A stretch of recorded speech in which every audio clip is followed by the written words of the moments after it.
tsohon mataimakin shugaban ƙasar Najeriya Atiku Abubakar, wanda kuma shine tsohon ɗan takarar shugabancin ƙasa na jam'iyyar PDP a zaben da ya gabata, ya yi ikirarin cewa shugaban ƙasa Bola Ahmed Tinubu yana baiwa jam'iyyun adawa kuɗaɗe har naira miliyan 50 domin ya toshe bakinsu dangane da batun adawa da suke masa, inda ya zargi shugaban ƙasa Bola Ahmed Tinubu da yin zagon ƙasa a demokradiyya,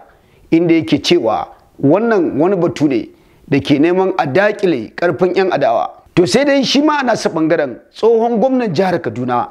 Malam Nasiru Ahmad El-Rufai ya yi wani zargi makamancin irin wannan, inda ya ce shugaban ƙasar Bola Ahmed Tinubu ya siya wasu daga cikin jam'iyyun adawa, inda yake raba musu wasu kuɗaɗe domin toshiyar baki. Sai dai wasu na ganin cewa dukkan wannan zargi ne,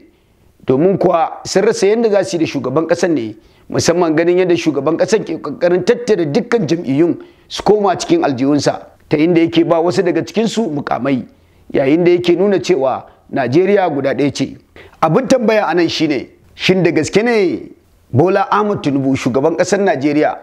yana ƙoƙarin siye jam'iyyun ta hanyar basu kuɗi? Zargin da tsohon mataimakin shugaban ƙasa,